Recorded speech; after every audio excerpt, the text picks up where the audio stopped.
G'day guys, my name is Alex. I'm a sports physiotherapist. This video is for kids who are interested in weight training and for their parents who are not so sure whether they should start or not.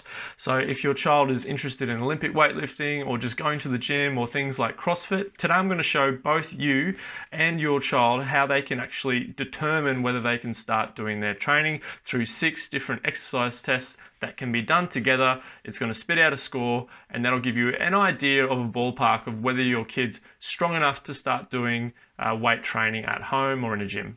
At the end of this video, I'll also be showing some great strength games that can be done with your kids at home. Even if they're not remotely interested in the gym at this age, it's always a great idea to get kids exercising and being fit and healthy.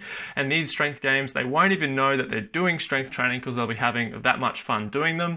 And I've asked a friend to help me out with that video, so make sure you stick around to the end to see what those games are. All right guys, let's dive into that first test. The scoring for this test is based on the Australian Strength and Conditioning Association's table that I got when I did my S&C qualification with them, and I'll link them in the description below. The goal is by the end of these 6 exercises, we have tallied 18 points or more to suggest that the child is able to start doing weight training. If they score below 18 points, they would just continue to do these 6 exercises as strength training exercises until they can achieve the 18 points. The first test is push-ups. To get the max score, which is 5 points, boys can perform up to 40 push-ups or more, and then the max score for girls is 20 push-ups or more. To get a full rep, the athlete must go all the way down and touch an object which is an inch off the ground, just to keep the height consistent, and then they must extend all the way to the top with full elbow lockout to achieve 1 rep. They can rest at the top of the motion for as long as they would like, but they cannot drop to their knees. The test will finish when the timer reaches 60 seconds or when the athlete is unable to complete another rep, or if they drop to their knees at any point during this exercise. Make sure that the arms aren't at 90 degrees as seen here, or that the bum is in the air doing these diver push-ups. We also want to avoid over-arching of the back when coming up, as seen here, or if the athlete tries to snake off the ground for a push-up. Our second exercise is underhand pull-ups or chin-ups. This is a great exercise to test out our upper back strength.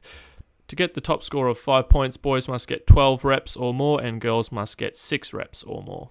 Now, I do realise I am doing chin-ups on a tree, but in quarantine in London, this is all I can do at the moment. Make sure that when they're doing a chin-up, they chin all the way up over and the bar is actually touching the shoulders. For myself, this is 1 rep. So 12 for boys, 6 for girls. This is probably the one they're going to struggle with the most. But even if they score 0 on this, they can score well on the other areas of the test and get 18 points to pass the test. The next exercise is a single leg squat standing on a box. I'm only going to show the one table because for the rest of the exercises, all scores are the same for male and female. So the goal here is to get 5 reps or more to get 5 points. To do this exercise, we need to have a bench height that is appropriate, where when we squat down, we want to hit roughly parallel to achieve 1 rep. We want to make sure that we're just lightly touching the ground with our heel. I'm a little bit too tall for this bench, but for most people it's going to be okay. I'm about 6'2". We can't take forever to do the repetitions, but generally speaking, we should be able to do it within 60 seconds to complete the test. 5 good looking reps where our knee stays in control, staying over our big toe, not coming inside our big toe. So we don't want to see the knee collapse inwards. We want to make sure that the descent is controlled and coming up in a controlled fashion. It's okay for the back to round a little bit, as you saw before on the side on angle. Once again, top scorers, 5 reps for both boys and girls. Up next, we have bodyweight squats, and it's at 10% of the child's body weight. So I'm 97 kilos, so I just put 10 kilos in my backpack to perform the goblet squat variation. The weight has to be held on the front of the chest. It's not supposed to be a barbell back squat or anything like that. To achieve 5 points for the squat test, the kids must get 40 reps or more.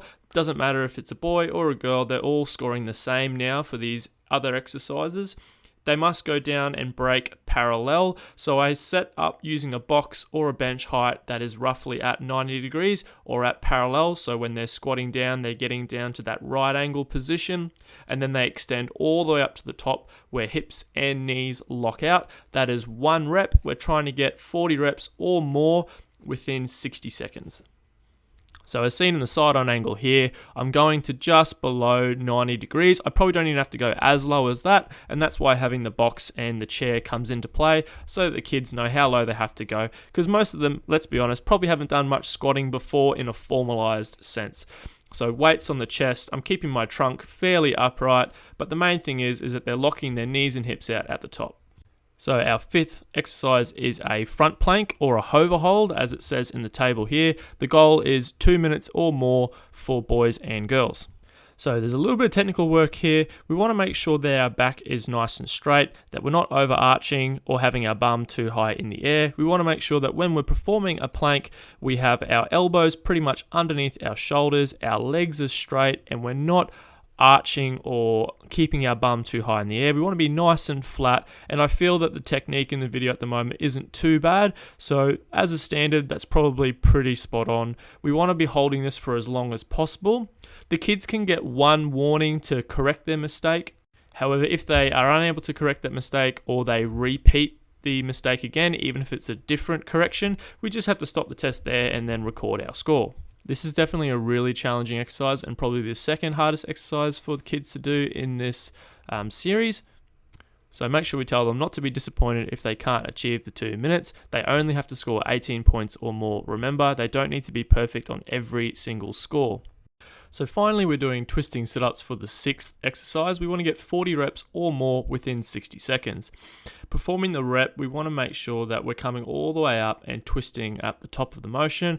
I generally don't get the parent or myself to hold on to the kid's legs. I find that this is just using the hip flexors a bit too much. And here we're mostly interested in abdominal strength. So not holding the legs means the athlete has to work a lot harder through their abdominal muscles.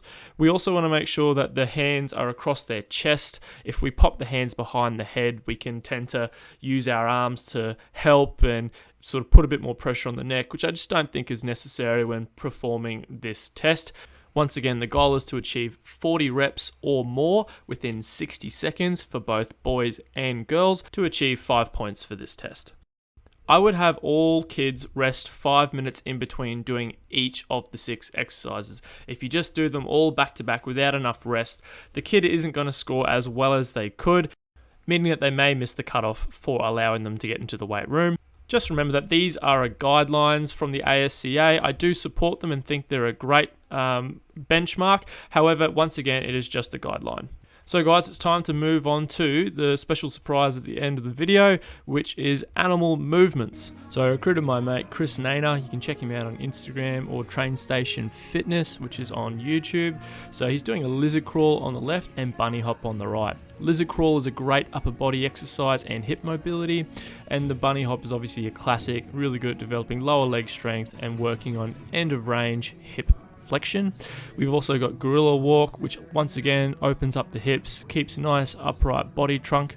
The bear crawl is a great trunk exercise. You have to work on keeping your spine in neutral. It's really quite challenging, and it's sort of like a plank, if you can think of it that way. It's a really challenging exercise for kids to do, and it's a lot of fun to be playing like an animal. We've then got one of my favorites, which is the side ape, and in combination with the crab walk, these are 2 upper body strength exercises for kids to do, and they don't even know that they're doing it. The side ape, you have to really get clearance off the ground, so your feet are in the air because you're using your hands, and the crab walk also works on your trunk, and it's really quite hard to keep your hips up whilst moving. So both are great upper body strength exercises for kids to do. From here, we've also got our duck walk and our sneaky ape. So the duck walk is kind of similar to the other ones that works on hip flexion and trunk ability, and the sneaky ape is about being quick, being nimble on your hands and on your feet. So the shoulders are getting a good workout here, and the hips are having to work really hard being in that deep flexion position. So by no means is this an exhaustive list. It just gives a nice indication for you as parents or for kids watching on when they're strong enough to sort of enter that weight room. I think it's just a great little indicator for you to do. Don't worry too much if you haven't got the score that you wanted. Use those 6 exercises as exercises to work on from a strength standpoint, and when you get a bit stronger, retake the test. Those animal games are really good for younger kids to do and adults to do as well. They're great for mobility and great for strength. So I really hope that that has also helped you out as well. Let me know what you really enjoyed about the video. What's your favorite exercise to do? Is there anything that I missed out on? Please let me know in the comments below, guys, and I'll see you in the next video. Bye.